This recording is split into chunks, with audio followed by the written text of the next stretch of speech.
Good afternoon, everyone. Good morning, everyone. I actually, based on the amount of planes we've been on, I'm not sure what time zone any of us are on, but I'm very happy to be here. And I'm so excited to bring our esteemed panelists up. You've heard from them before, but some of you may be meeting for the first time, but these really do represent the eyes and ears, the voices and the champions in Congress in Washington, D.C. So I'll have them come up as I call your name. Congressman Ed Perlmutter, served in Congress 16 years, the godfather of safe banking. Senator Gardner, served in Congress for a decade, 2010-2020. The Executive Director of Government Affairs from Trulieve, Lauren Niehaus. And John Sullivan, not Charlie Bachtel. We weren't sure if it was going to be Charlie or John, but we're so happy to have you, John, Executive Vice President from Cresco Labs.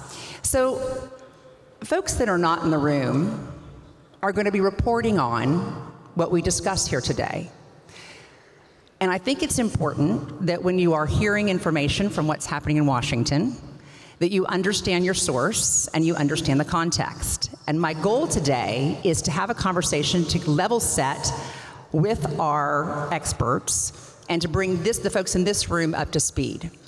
I want to start from a place of expectations management and what I would call legislation frustration or DC fatigue. It's gonna go up from here, but I do want to have an acknowledgement that we've had this conversation for many years in this industry, for me since 2017. But I think it's good to start with Senator Gardner to talk a little bit about how long does it actually take to get something done in Washington. Senator Gardner? Well, thank you very much. It's great to be here at Benzinga. Great to be with all of you. And in Florida, as a Colorado guy, April is pretty crazy. It's 80 degrees back home yesterday in Colorado. I think Thursday it's supposed to snow in Colorado. So it's nice to be here to see this. But thank you, Safira, the National Cannabis Roundtable, for this opportunity to visit. Look, speed in Washington, D.C. There is a saying in Washington, D.C. where Washington politics is the only place where sound travels faster than light. Sound travels faster than light. So if you want to get the news, you're going to get it immediately. If you want to hear the rumor, you're going to get it immediately. If you want the result, you're going to wait. And that's the challenge. In a meeting years ago with Arthur Brooks, who was then the head of the American Enterprise Institute, he gave me this statistic that on major pieces of legislation, and believe it or not, it seems like a simple fix to adjust banking laws or 280E or deal with the other issues we have. This is an incredibly heavy lift in a very staid Washington, D.C. What Arthur Brooks said, the average big piece of legislation takes 10 years from the time that it's sort of thought of, introduced, to the time of passage. Now, there's good news here, though. Guess what? We're at year 10. And so we are on the back end of the work that you all have been doing to engage your lawmakers, to engage the Hill policymakers about this effort. Well, that helps a lot, because I have to say every year I come to a conference, or every time I come to a conference, the questions people ask is, when is legalization going to happen?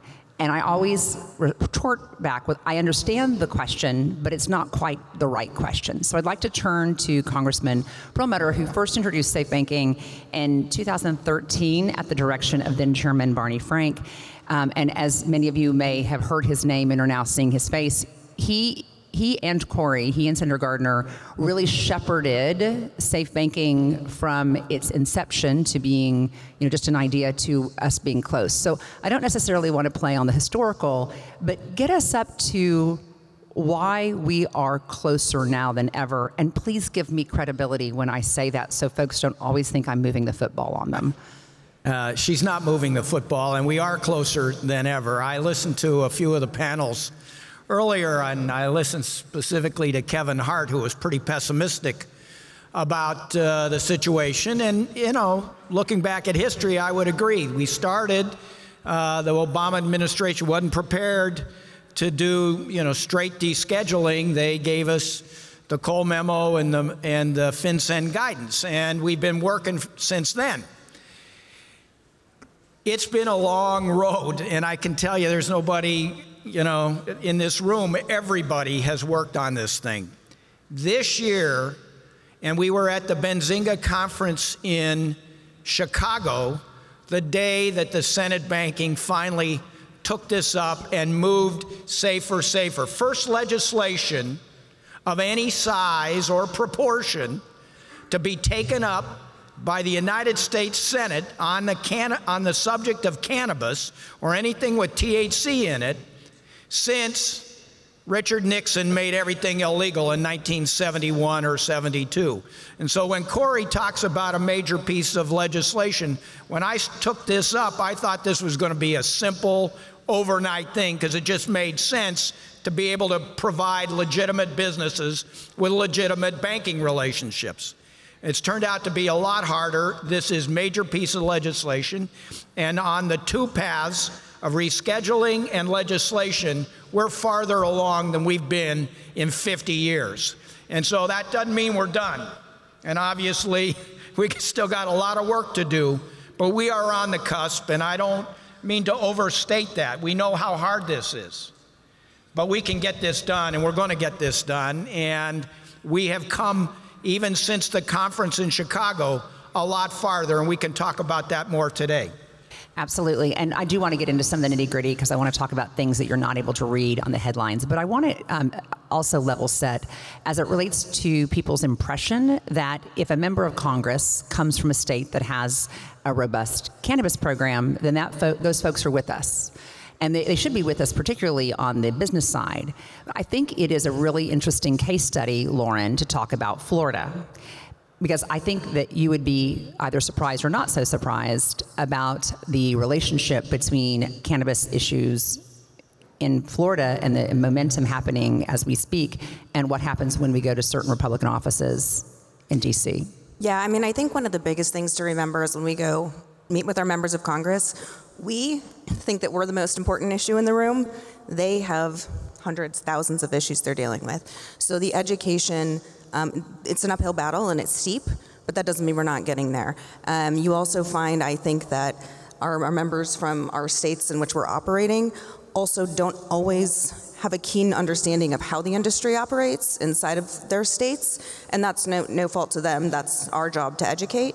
So I think it's just for everybody to know it's a constant education opportunity. To the former congressman's point, it is progress, and it's more progress than we've seen in a while. But fun fact, Twitter doesn't actually know all of the DC insights. Despite what you may have heard this morning even. It can move some stocks, but it can't move legislation, folks. The number of times I get a call, what happened in DC? I'm like, oh no, someone was pontificating, but they did not call me. So John Sullivan, arguably, and I will tell this room that there are few companies who have invested as much money and time as Cresco and Trulieve in this federal cause. And the entire industry is going to benefit from it. So the fact that you have folks carrying all of this water, whether it be, and it can't even overstate it, whether it be the legalization effort in Florida or the federal effort in Washington. And John, we were counting meetings that you've done over the last 3 years. I mean, it was well into the thousands, and I'm not even exaggerating because we have them documented. I'd like for you to share an arc of where we were even 2 years ago with, for example, last week we did 27 meetings and we sat with Senator Daines, Senator Gardner's good friend, who's our key. I'd like to give these folks a sense of actually what the progress looks like through the lens of this macro journey you've been taking. Well, thank you, Safir. That's a tough one. And thank you to Benzinga and everybody here. I can say there has been a lot of minds that have changed over the last 3 years. And I think what I've learned from Senator Gardner and Congressman Perlmutter is it's like water on a rock. You got to be there all the time. You have to be relentless because, as Lauren said, we are not top of mind. I mean, there are wars going on. There's an economy that has, inflation rates that have been out of control. There's all these other matters. And I think it's easy to put cannabis on the back burner. But we also have to remember, this is an ongoing war for us in states and federally. And if we're not out talking to politicians every day about what we're doing, I think of Chris Eggers, who I met from Nebraska. She is about to run a ballot initiative in that state for the third time for medical cannabis. I mean, we get in our bubble and we think, oh, you know, we're out here in D.C., we're pushing adult use, the CAOA, maybe we have a chance there. There are still states in this country that don't recognize that children with epilepsy need this medicine, right? So it is incumbent on all of us. I mean, there were three female basketball players from Texas A&M that were arrested for smoking a joint in their car, and one of them spent the night in jail with a $7,000 bond. Like, we have to continue to push these legislators. We have to continue to talk to them and educate them. And over the last 3 years, we've done a lot of that. And with the good work of these two men here, we are so much closer. I mean, we actually have, a working group led by Senator Schumer, who is really pushing to get this done this year. We hear him talk about it over and over. We now have a vice president who is out there very, very much talking about legalization down the road. So we are in much better space, but if we don't continue to push, if we don't all join organizations like NCR, this can very easily move past us again. We'll be talking about next year. So I encourage everybody to continue to get involved. You know, we're going to jump into some more specifics. I'm going to spend the next third to really get into the nitty-gritty. But I think a very important point is our meeting with Chairman McGovern, or Ranking Member McGovern. And just would you highlight what he said last week? And he's the Democratic most senior Democratic person on the Rules Committee, which is the most important committee before a piece of legislation goes to the floor. And we were with him last week, and he was asking us for the plan. Just as a reminder, what John said is so relevant. So, you know, we've been through a number of iterations of the bill itself and of ways to get it passed. And there's two ways. One, you can do it through the ordinary course of legislation, where you introduce it, you have a committee hearing, you have a markup of the bill, it goes to the floor, it goes to the other house, and tried that. In this instance, the clock is ticking, and it appears that there is a plan, and it's coming very quick. So this will be something short term you can watch. There is a bill, and Corey will go into more detail. I think he had a greater discussion of this, but there is a bill. So sometimes in Congress we attach different pieces of legislation to what we call must-pass legislation. Could be the budget, could be environmental legislation, could be the CARES Act when we had COVID. This one is the FAA reauthorization. It must be passed to keep the airports open. And there's been a lot of discussion, and it appears that there is some real conversation.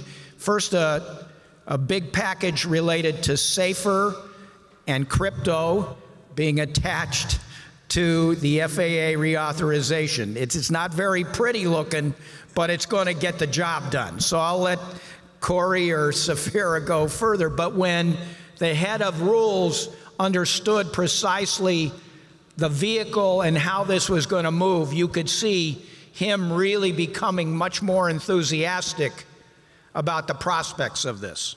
He specifically said, "Thank you for telling me the plan. I'm ready to work the plan."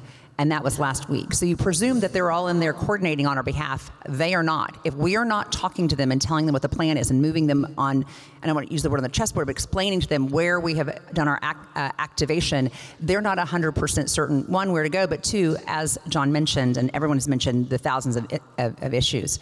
So, Corey, you work with crypto and stablecoin, so you understand that policy. Will you talk a little bit about the role that this joint, and now we're called Safe Coin, that is our nomenclature for the week, that we're seeing evolve with that, and the role that Mr. McHenry and Mr. Schumer and Ms. Lemus have in all of that? Yeah, thank you. And I do want to go back, though, to something that Lauren said, because I think it's important, that a member of Congress is dealing with a lot of different issues at once. The best news for them is for their constituency to stop talking about one of the many issues, because that allows them to do exactly what was set up here, put it on the back burner, focus on something else. It's one less issue. Now, I'm going to do a little poll here, and I don't want to get anybody in trouble, but I would like to see a raise of hand if you have written to, emailed, called, or visited your member of Congress in the last 6 months. Raise your hand if you've done that. So that's about maybe 25%, maybe? That's generous. So a generous 25%. We need you to be engaged, because just when you think it's time to give up, or I've done enough, or gosh, I've already been there this year, that's when you need to double down and engage and re-engage, because Washington, D.C. operates in a now environment, and if it's not now, they can put it back and deal with it later. So make it now that you're engaging, please, and all of you, make it now so this can happen now. To the question, look, we have to be very clear about it in Congress that we have support for safer, the legislative initiatives we have on our own merit. I think that's incredibly important. You've got people like Senator Steve Daines, a very conservative Republican from Montana, Cynthia Lummis, a very conservative Republican from Wyoming, working with Senator Merkley from Oregon, a very liberal member of Congress, the Senate from Oregon, with Chuck Schumer, liberal Democrat from New York. All of them working together on this idea. Both Cynthia Lummis has been very involved in digital assets and some of the work they're doing.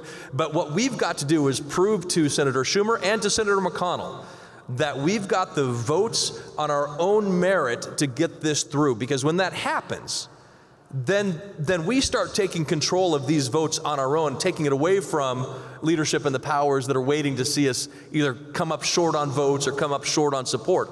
And then as you get to the FAA reauthorization, as you get to other pieces of legislation that are moving, then they're going to start negotiating packages and figure out what piece can fit where.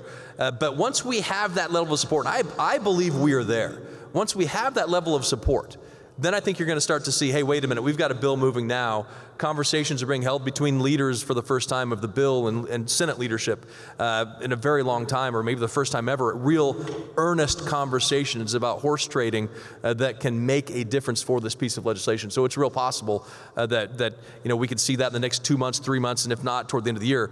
But gosh, I got to tell you, when you hear somebody like Steve Daines be like, we are going to get this done, there is a firmness in that position that I don't think we've seen yet.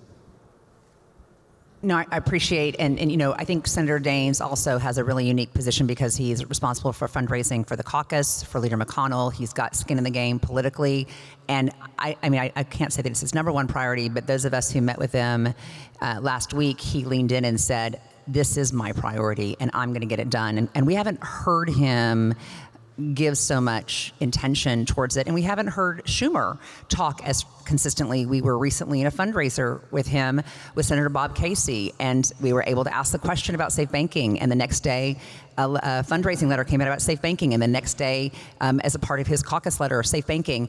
And it's a little bit like high school, that when you're really talked about, good or bad, as long as you're talked about, you're being talked about. It's really important. And I want to take that theme, John, because I will sit with folks and they'll say, well, we've got to go to Washington and we got to change 280E with Congress, and we want to a laundry list of things we want to get taken care of. We want to legalize, we want to do all this, and we want to do it all right now. We're going to go in next week. We're going to tell them what we need. They're going to give it to us all now. And I want to talk a little about this incremental and prioritization and sequencing that we've experienced with SAFE versus some of the other issues in Congress. Sure. I think Senator Gardner said it best. It takes about 11 years to pass a piece of major legislation, and passing full cannabis legalization is a major piece of legislation that a lot of things have to go into, especially from a regulatory perspective. So this idea that it's going to happen quickly in a United States Senate where you need 60 votes, I don't think is a real position. But here's the thing, and I do salute Senator Schumer for submitting his CAOA again this year, because you have to keep having the conversation. We have to keep this issue top of mind. We have to keep talking about it. We have to keep convincing other senators until we get to that number of 60. And we all know that cannabis wins on the merits. There is no doubt that cannabis, by and large, is beneficial to society. It helps people with all different kinds of ailments. It helps people relax. And after 5,000 years, it hasn't killed anybody, right? The plant has not killed anyone. So we need to keep talking about that. We need to keep talking to our legislators about it. But it is work. It is work, as Senator Gardner described, and it's a lot of work. So we're not going to get the CAOA this year. We probably won't get it next year. We probably won't get it the year after that. But if we don't keep pushing for it, listen, I don't want to say it's all doom and gloom, because we have on the other side of it, we have a president of the United States who is a reluctant cannabis person, I think is probably the best way to say it. It has a family history, very emotional family history of drug abuse. Like I said, is reluctant, but he has for the first time asked HHS and the FDA and the DEA to look at cannabis, and for the first time ever, the federal government has said there's a medical benefit to cannabis. That is a huge step that HHS did that. So we are seeing progress. We're seeing big progress this year, in large part to these two gentlemen over here who've been working this issue. And this isn't the first year for them on it. I mean, they can talk about it. They've been working on this for forever. But it takes a long time. But we have the momentum. We need to continue to seize it. And I think, over the next, certainly this year, I think we're going to see some major reforms that we've never seen before. And then that we will be able to use that momentum to build, but we have to keep the momentum going. And I think that is one key point that folks sometimes miss and go, why aren't you guys in DC asking for everything? Because it's been 10 years and we're working on one issue. So while it might be, we'll get there in another 5, 10 years, but when folks ask, when do you think legalization happens? It's not in the right now, because there are so many pieces of the puzzle. We've got states' rights issues. We've got right now, 38 different programs. We've got the interstate commerce issue. So let's tackle, and I think in DC right now, organizations like NCR and folks who are lobbying on this issue are finally pretty well aligned and asking for the same thing.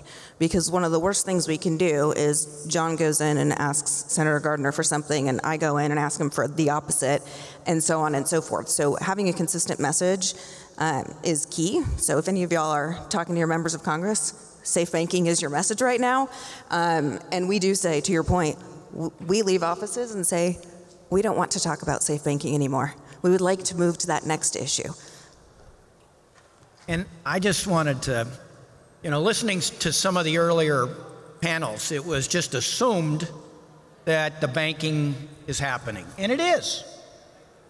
But that could go away like that. Okay? Did with the Cole memo, and when Sessions was appointed by Trump as the Attorney General. We're operating under guidances, okay? And finally, we've got a president who's ready to reschedule and move things forward. That'll help us on 280E, that'll help us on a number of fronts. But we still got to get the DEA to do it. Hopefully that's this week or soon. But on the banking side of this thing, just because you're able to do some now, and it's not easy, that doesn't mean it's locked. So from a political standpoint, from a campaigning standpoint, there's a defensive piece to this thing and an offensive piece to this. You can't assume that you've got it, because it can be taken away just as it was granted by the executive branch. And until it's in legislation, it's not locked down. So we're close. As John was saying, we're as close as we've ever been. We made progress. We made progress both at the executive side with this potential rescheduling. We've made progress by getting something through the Senate Banking Committee that really hadn't worked on anything in almost 5 years, which is pretty incredible that they hadn't really passed anything. This was it. This is on people's minds, and we've got to close this deal. So both from a defensive side and an offensive side. I love the defensive and offensive concept. And I'm going to turn to something that we haven't talked about before on this stage, and we really haven't talked about as an industry. So I want to ask you all a question that I want you to put that number in your own head, because that's the number we're going to be working with. I want to ask how much money you have invested in this industry, either in stock, dollars, time. And now I want to ask you how much you pay for insurance, D&O, medical, health, and car. And I just want you to keep that number in your head for a second, because I want to move from the defensive to the offensive, and I want to move from policy to politics, because we are in an election year.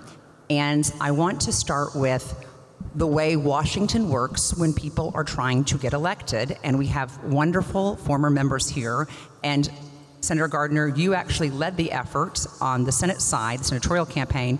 Can you talk about the role that campaign contributions and being involved politically with our champions and our 535 members of Congress? I know the number's exactly right today, depending on who's where. But around that, just talk a little bit about the political giving side of our work. Yeah. Well, it's incredibly important that people understand where their constituents are. You're a member of Congress, you're the House or the Senate.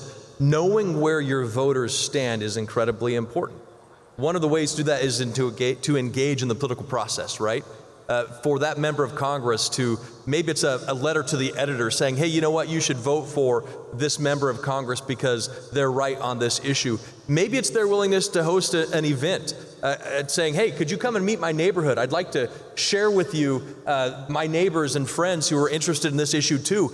And maybe it's involved in actual political donation. But the fact is, the more coalitions of people that are out there, the more people who are involved, the more people who are engaged, the more that member is going to be paying attention, particularly in a political season when they're trying to show all of the work that they have done and show that there's people out there who are responding to the work that they have done. People don't donate because they expect somebody's opinion to change. And a member of Congress doesn't expect that donation they receive to change their opinion. But people donate because they believe it can make a difference and they like the way this member is working, and we believe in that member, so we're going to go ahead and donate because we think they're going to do the right thing. And that's what this opportunity to engage politically, to engage offensively. Now there's a big difference between offense and offensive. So you have to engage offensively, not offensively, in the work that we do. But I think that presents one more opportunity for that member of Congress to say, you know what, I stuck, because you know what, let's just talk about brass politics of left versus right. Do you know how difficult it is for a conservative Republican to stand up and introduce a bill that addresses cannabis? Now, 10 years ago, it was really tough.